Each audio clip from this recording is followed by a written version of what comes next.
Are we off and running?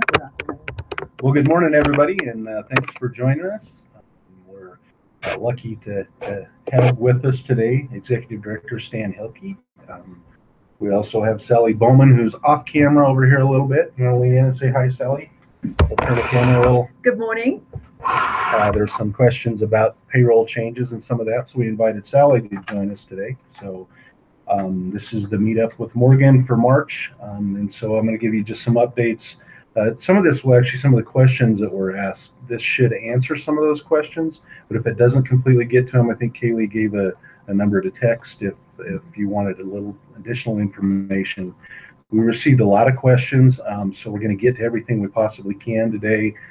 We probably won't get to everything, and what we don't get to, Kaylee will be following up on with our newsletter. So some of this will be building on what you saw in the last couple emails from me about some things that are happening to try to keep you at least in the loop as far as we can, because there's a lot of things happening, a lot of moving parts around here. But the first one is, of course, Jerry Means and Riley joining us from CBI. Of course, Jerry is the arson investigator, and Riley is his sidekick, the dog, the arson dog. One of the questions was, would they work for DFPC or CBI? And the answer is both. They will work for all of us. They will support the DPS mission.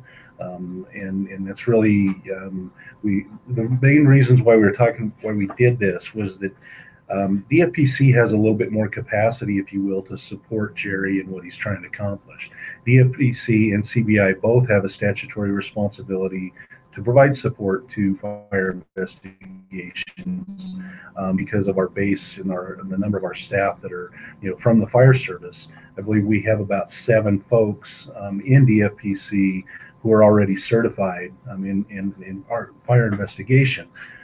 So just bringing Jerry over just made more sense because we can support him a little bit more, and he can continue to support the CBI mission as well. We'll structure that. We're kind of having an investigation section where folks will detail out when Jerry needs support or assistance with that. And of course, we can provide support and have on many occasions when he's out and about doing investigations, we'll send an engine over to help out with his work. His workload, of course, he's a one-man show right now, and he's stretched pretty thin. As a matter of fact, this morning he's supposed to be in 2 locations at once and just can't be there. So we're hoping that more information will come with that, but we're going to build on those details. But Director Hilkey, I think you covered it well. Who he works for really is for all of us, and however we need him. And I think that we sort of have to start thinking that way with regards to all the resources within CDPS. That's the piece that I think we've been trying to stress over the last few years, is that if we have a resource anywhere in this department, no matter what division, that can be brought to bear to serve the citizens of Colorado better, then we want to do it regardless of the division. And Jerry's been a great ambassador for that crossover between particularly CBI and DFPC. When he was with CBI, he was doing a lot of work for DFPC, and I'm sure it'll be vice versa. So we're excited about that opportunity for Jerry and Riley. I think that he is out there as an ambassador for all the department and for both divisions. The next update is on the Fire and Life Safety Section Chief. Of course, Rob Geislinger is moving on, and we will be greatly missed. Hate to see him go, but support him. It's better for him and his family, and that is always first and foremost. So we definitely support Rob. And Rob, if you're watching, thank you for your service. We will miss you. So the deadline for that position, the posting ends on Friday, the 30th. So this coming Friday, we have interviews scheduled for next Thursday, the April 5th. We're hoping to have somebody on board. We want to have a little bit of transition time so that we can get Rob with somebody for a week or so, just to help bring him up to speed in that learning curve. One of the questions you asked me was, what was the perfect candidate for that? And I'm going to let Executive Director Hilkey chime in on that a little bit, but I think there's a couple of things that many of you probably already heard me say, but I think one is obviously the person has to be knowledgeable. They have to understand, the codes. They have to understand local control. They have to understand how the division fits within the state and our role in supporting local governments, as well as supporting, the school and healthcare facilities and how all of that fits. But some of the other pieces that I think we often overlook, we often look way too hard at the the soft skills and the things that really make people and organizations successful. And I think we'll spend a lot of time obviously making sure we have the right person that has the skill set and knowledge, but also making sure we have somebody who's compassionate. Somebody in my world, I prefer somebody who's a servant leadership. They understand that the higher they get in an organization, the more people they work for, versus the more people that work for them. They have to be a team player. As Director Hilkey has talked about, that we're all in this together. The days of operating in a silo have to end. Not that I'm implying anybody is, but we have to continue to strive for that, to break down those silos and be a better team. Resources are limited, and the more we can reach across sections and divisions, the more successful we can of our customers. I also think that there has to be shared vision. Out-based decision making has to be part of the thought process that somebody like that has.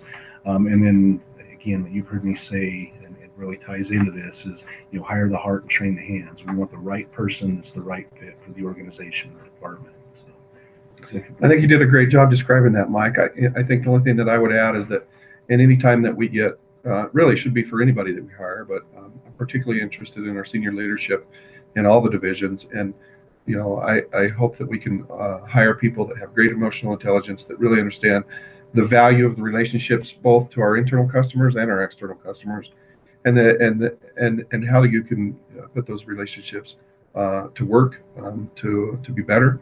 I also hope that we try to find people who really value how to get to yes.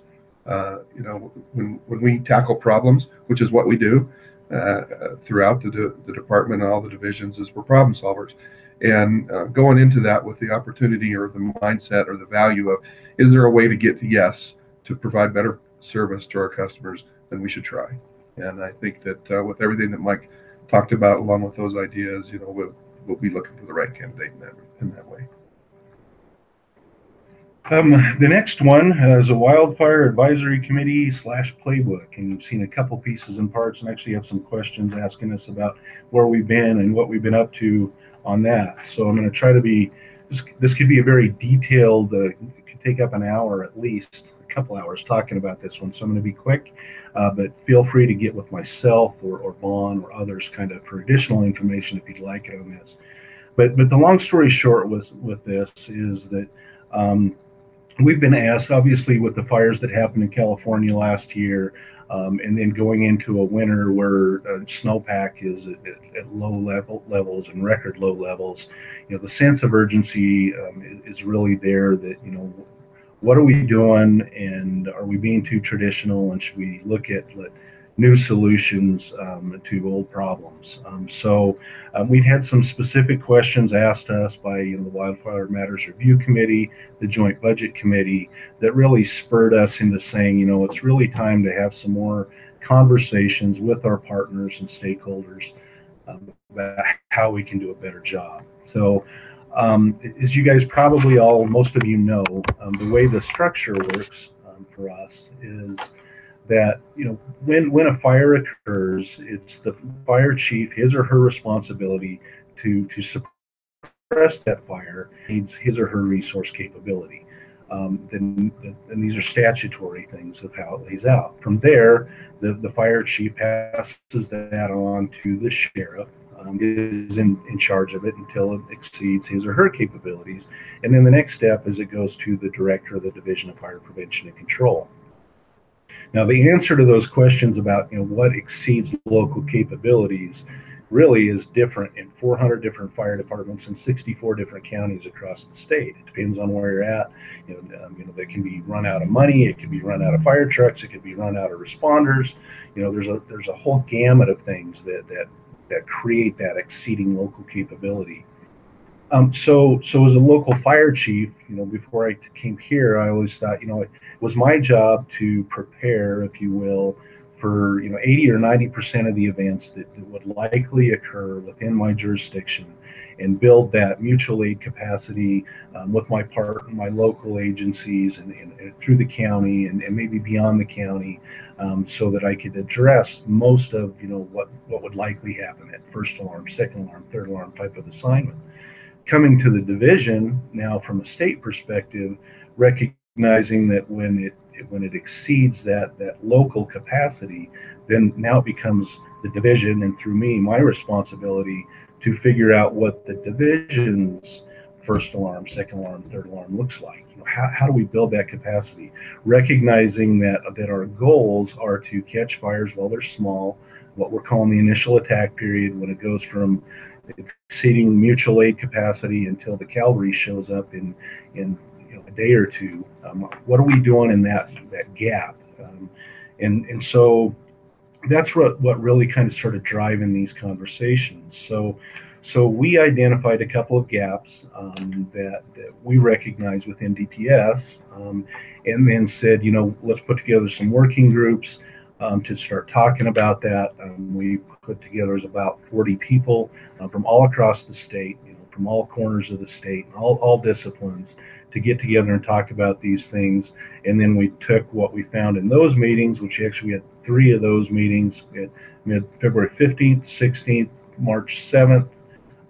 Then again, we have another meeting on April 4th to go into some additional details, and then also to make sure that we're capturing more of a broader audience. We've held meetings in La Junta, Alamosa, Durango. I attended the HSAC strategy meeting in Fort Morgan for that part of the state, and then we'll be in Steamboat tomorrow. And if you're in any of those areas, obviously we're out of meetings except for Steamboat, but if you're in Northwest Colorado and you want to come and be a part of that, you're more than welcome to do that. But the gaps that we realized, was just real brief for the sake of time, is that dispatch capacity is when that local dispatch center, when that fire chief is calling mutual aid, that dispatch center is probably overwhelmed. There's a big plume of smoke in the air. There's a lot of police and firefighters on the air, on the radio, giving updates or asking for information or asking for resources, and that the general public's calling in the 911 calls. They're just overwhelmed. And what's that next layer? Traditionally, we use the interagency system, and as we know, we're not staffed right now in any capacity for what our fire season is. So what are the gaps, and how can we better regionalize response, rapid initial attack response? So we've also had a lot of conversations about our aviation assets and when we have those on contract, and what we were calling shoulder season fires, which now seem to be every year. That we don't have the resources we need when the fires are still occurring. Hand crews for mitigation and suppression, those are a need. This time of year, finding a hand crew is about impossible, and yet that's just these seasonal staffing models that all of us are using. When we are able to do mitigation work when the snow's on the ground, we don't have the people that can go out and physically do the work. So we're trying to work with our local partners, and how can we do a better job at all levels and collaborate to do a better job with that. Engine support, same thing, year-round engine support, strike teams, task force models, those types of conversations. Heavy equipment, we've been doing some stuff with CDOT. We need to expand on those as well.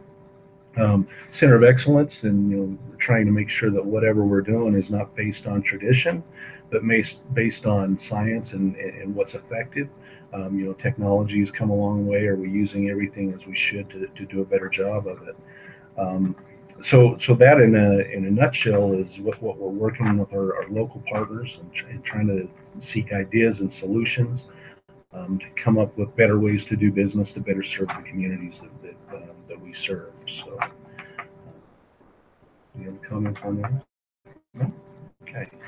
A couple other quick items I'll try to get to so we can get to the questions. One you should have seen both of these in the last update, but the Joint Budget Committee at our budget setting voted to put $250,000 in personnel costs and $200,000 in operating expenses to support our mobile live fire training units. and those are in Mark's shop in the training, professional qualifications training section, and those assets are used, predominantly in rural parts of the state where they don't have access to those kinds of training facilities. We've been very limited. We didn't have the folks that can move the trailers around.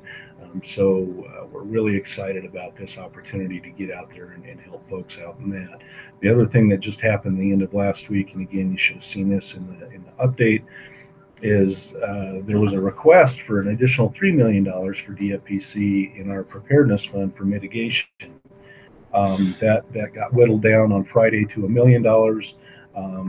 But we're looking at that to figure out still what that right model would look like. These are preliminary; these aren't done deal. We hope by the end of the week that we'll know if we're actually successful in getting those or not. But around the preparedness funds and the mitigation, we're talking about some planning capacity, about how can we do a better job with mitigation. And of course, these resources would also be mitigation and suppression, but we'd look at year-round changing our staffing models for our engines and our squads to change that to year-round staffing instead of the seasonal part-time or permanent part-time model that we're currently under, as well as maybe expanding the squad and some other things. So Lon and I are having a lot of, and Melissa and others are having a lot of conversations about that. We'll talk to Stan about it too, and put a lot of, once we know we're getting it, hopefully we'll kind of finalize what that looks like to try to build that capacity. So again, hopefully we'll know by the end of the week whether we're successful with that. I'll let you know either way in the next update. And then last couple of things for this would be we are doing the guard that we've been doing the last several years. I'm in Longmont with Boulder Fire Rescue, City Longmont, obviously the National Guard, doing some live training evolutions up there. And then the Governor's Wildfire Briefing, which is also part of one of the questions here, that is scheduled for Friday, April 13th. From 9:30 to 11 a.m. That is at the MMA hangar in Centennial, 8082 Interport Boulevard, right, Kaylee? So that event will be live streamed on Facebook. So Kaylee will send that information out as that gets a little bit closer. But then for sure, there's a smaller briefing that will be live streamed. And then there will be the press briefing and some of that. There will also be a National Guard. We'll have a Black Hawk there and a Bambi bucket, a single engine air tanker, multi-mission aircraft. We'll have a couple of Type 3s, unmanned aerial systems. What am I missing? Okay. So we're trying to create an opportunity to maybe let the press know a little bit more about what you all do out there, because we appreciate what you do, and sometimes you guys don't get recognized enough for the hard, good work that you do out there. So that is my updates for now. And with that, we'll jump into questions. And I'm going to turn the computer with trying not to drop it on the floor. And the first question is for Sally. Yes, good morning. I'm payroll manager. Just like to thank Director Morgan and Executive Director Hilkey for inviting me and to keep you informed of the payroll changes that are forthcoming.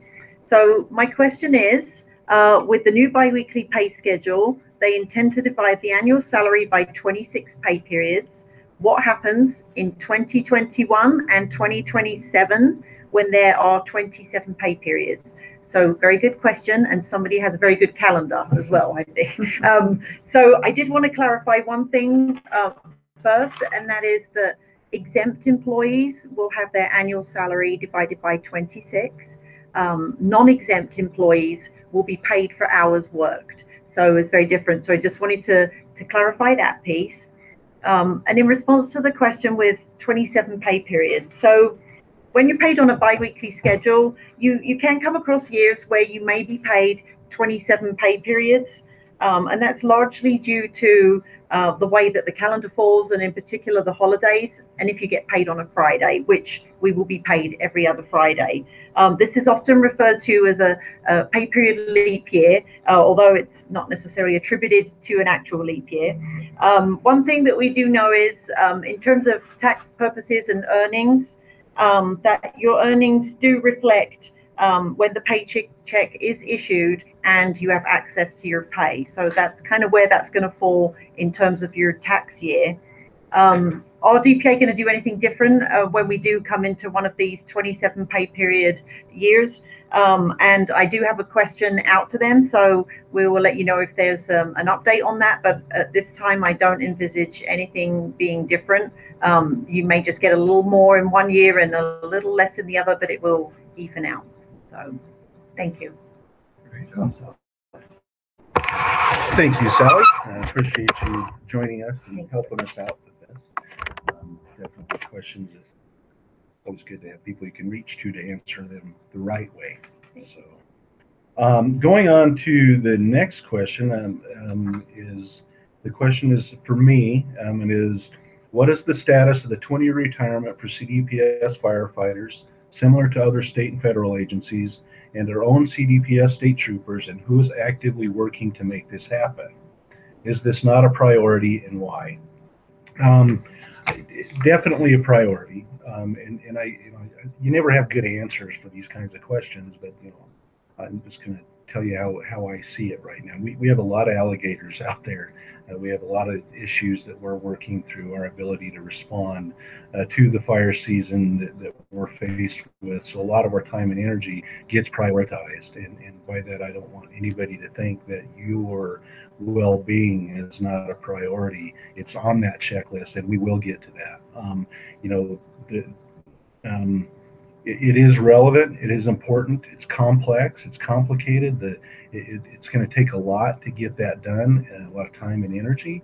And so I think my thoughts moving forward is, I'd like to create a small working group where we can kind of strategize, figure out next steps. We've had multiple conversations with HR, and some of you have too, I know, about that, and what should we do and what can we do, and maybe put together a working group to look at this, get some next steps, some priorities, and quite honestly, probably we need some champions for this, because some of us end up with way too many things on our plate, and we just need to delegate better. So, Stan, if you had some things you'd like to add. Yeah, the only thing that I'll add, Mike, is that it's my understanding that when the Colorado State Patrol did this back in the 90s, that it was sort of a function of opportunity with legislators, with their association and their lobbyists. It wasn't driven from CDPS leadership or CSP leadership as much as it was driven in that political way, and it was a different political time probably than it is now. I don't know that that's the path that this should go. I'm not saying that. Just wanted to explain that there is a reason why that happened with the Colorado State Patrol, and they do have that ability. They put more into para, and I think the state puts more into it as well, that allows them that earlier retirement based on their working ability at a certain age. So, like Mike said, I think it's something that we continue to lean into and continue to stay engaged with you all on, to try to see what's possible in the future for that. Thank you. The next question I'll jump on as well. Says the fire season is predicted to be worse than the past few years due to low moisture. How well are the preparations going? Is it expected to have non-wildlands personnel assist more extensively this year? And how are we expected to be assisting during devastating fires? I think a part of this question, I think, was maybe answered with information of kind of where we've been going and what we've been talking to the locals about. I think we all know that there's a higher demand for resources out there than any one organization or agency will ever have. So part of it becomes, how do we better coordinate, facilitate responses to larger, more catastrophic events, and they come. The sense of urgency comes when we have a winter like we've had this year, where it's season, the conditions are dry, and all of those things. And I think as you guys know, I'm a firm believer, and I know Director Hilkey is too. Is we're the Department of Public Safety, and we're here for Mrs. Smith, right? I mean that's why we're all here. And so when some large catastrophic event, and that can be defined as a single event or many small ones, but when something like that occurs, if we have the resources within our department, or within the division specifically here, that have the skill set that they can go out and be a benefit on that incident without putting themselves at risk first, or the people they're working with at risk, then I'm open to engaging that, and we've done that last year on a couple of different occasions. And I think that's how we have to do business, and maybe kind of part of my comments earlier about the silo effect, if you will, that we want to make sure we avoid, is that back to Jerry and Riley coming to DFPC. He works for the Department of Public Safety, and he works for Mrs. Smith, just like all of us do. And whatever we can do collectively and collaboratively to do that, we're going to support. And I think, again, part of that reaching out to our meetings around the state is to hear what local governments have to offer, and how can we help support them, as well as to help them to support each other, and how can we better coordinate and facilitate that. So, I think you answered it right on, and we that's talked about it before. You probably get tired of hearing me say it, but when we have a fire, I'll give you a good example, an analogy. What I hope is that people start feeling the way I do about it. When we have a fire in one of the corners of the state, doesn't matter which corner it is, I envision, okay, who do we have there, and what resources do we have to put towards it? And I don't see one division or another, depending on the kind of event that it is. It could be a fire. I still see a person from this division. I see a person from DHSEM, from Colorado State Patrol, and even CBI, who may be in the area, that can help us get optics on that from the very beginning and start helping to figure out the different things that happen. And certainly, as the fire gets more, that example of a fire gets more sophisticated, it starts to land more squarely within this division. But anytime I look at one of these events, fire, flood, cyber event, or anything, I want to start. My first vision is, what resources do we have from any of the divisions that can start to help address it? And I think that's really how, there's a question later on of what legacy would I like to see left here at CDPS. That'd be a big one. I would really like it if everybody in this department would see, all the resources within their own division, but also the resources within all the other divisions. And that when we're trying to make this state a safe place to be, live, and work, that we see that opportunity to deploy and to put all of the effort and the strengths of this division or this department to work on an incident. So I think that's a great vision that we should all share. I completely agree, and you see it that at all of the division level, the conversations that take place is that it becomes more of, instead of the who becomes the lead, who's the subject matter expert, and what expertise do the other divisions have to jump in and support for success. So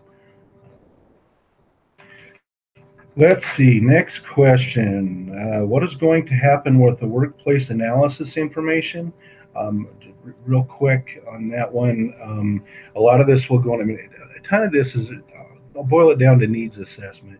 If you have more questions, Melissa's doing this, please reach out to her. But in my mind, in the simplistic terms of that is, we can only do so much, and we have to evaluate what resources we have, what they're doing, what's important, what's not, and are we spending our time on what is the most important mission, what's the value add in what we're doing, and figuring out those activities. And then if the expectations of the customers becomes, we start identifying what their expectations are of us, and what our capabilities and capacity are, how do we build priorities around what our people are doing? How would you justify changing or moving resources around without a good workload analysis as to what people are doing? And what's important. Sometimes I think we're what's it, the mulch principle, they call it, that we're such creatures of habit that we until we've done something for 21 days, then it becomes a habit. And my example for me for that was I had rotator cuff surgery on my right arm, and for when I started to try to brush my teeth with my left hand, I about took my eye out 4 or 5 days in a row. And after a couple, 3 weeks of that, I kind of learned that, hey, I can do this with my other hand. And humans are just that. So how do we break these muscle memory habits if they're not important, or what ones are important, and how do we prioritize? So that's how the strategic planning, the needs assessments, the workload analysis, it's all these pieces to try to bridge everything back together. I believe the next question is, which one is that? Some of the goals for the remainder of this year for the department. We're right in the process of developing our official goals that we have to send to the governor's office. All the division directors are developing goals within all the divisions to send up for us to approve, that will be measured upon and report on throughout the next fiscal year. That deadline for those goals to be submitted is April 13th. The deadline for the divisions to get them to us is April 6th. So we're in the process of that. I can't really give you what our official goals are. I will tell you, though, some of the different priorities that I think are worth mentioning is that, as you know, we're going to go through a transition here of a new administration. There's about 286 days, I think, left until a new governor and a new administration takes office for the state of Colorado. One of the big priorities there is all of the departments will be doing a transition document, and that document will outline really what the department is. We're going to write it in a way that the reader assumes nothing about our department, so that we can educate a new administration on all the great things about the department, the strengths, the weaknesses, the challenges, the opportunities. And I think there's some really key things in there that we have an opportunity to really provide is we can really highlight all the good work that we do, the difference that we make in the lives of the citizens of the state of Colorado. And I think it's another opportunity for us to express a vision of what we see the department doing and what we see maybe beyond that, with regards to what are we not doing now that we maybe could be doing if we had the proper support and resources. Those are things that are exciting to me to get to, because it's sort of a free opportunity to really think wildly important goals, about what we could project to a new administration. Because I know that one of the interests in this administration is that we present a document to a new administration that makes a new administration successful. Take the politics out of it. You always want a new administration to sail and to take off and do well. And I think if we do that, give the new administration some wins. So we'll be spotting opportunities for a new administration, to pick up and have some wins right away, because essentially they're going to be adopting a budget of this administration, and they will be looking for those opportunities. So we're excited about doing that. Another goal that I think we want to finish the year strong in many different ways. The governor's office and the governor have been very clear about, the best way to end an administration is to run through the tape at the end of the finish line and run through it really strong. Those are not my words; they're his words, and I think they're great words for us, all of us, and whatever we're doing. Finishing strong, finishing with excellence, and doing the things that make us look great. Another question that's on this paper is, how will the election affect CDPS in the future?